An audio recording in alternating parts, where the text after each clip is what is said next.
சிறுகதையொன்றை பார்க்கலாமா? சோர்வுற்ற மாடும் சுலபமான வழியும். ஒரு அழகான கிராமத்தில் மாணிக்கம் என்ற விவசாயி ஒரு மாட்டை வளர்த்து வந்தார். அந்த மாடு மிகவும் உழைப்பாளி. ஆனால் அதற்கு ஒரு சின்ன பழக்கம் இருந்தது.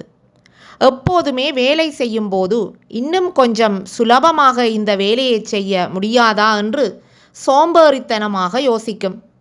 ஒரு நாள் மாணிக்கம் மாட்டின் பின்னால் இருந்த வண்டியில் நிறைய பருத்தி மூட்டைகளை ஏற்றினார்.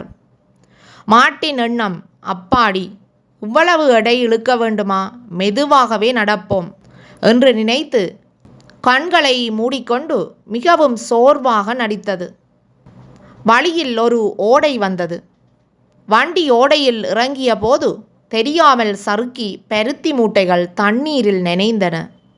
பருத்தி தண்ணீரை உறிஞ்சியதால் அதன் எடை 3 மடங்கு அதிகரித்தது. சும்மா சோர்வாக நடிக்கப் போய் பருத்தியை நினைத்த அந்த மாடு அன்று மீதி தூரம் முழுவதும் அந்த பயங்கரமான எடையை தூக்க முடியாமல் அழுது கொண்டே இழுத்துச் சென்றது. கதையின் நீதி: கடமையை செய்ய தயங்குவதும் சோம்பேறித்தனத்தால் வேலையை தள்ளி போடுவதும் நமக்கே சுமையாக முடியும்.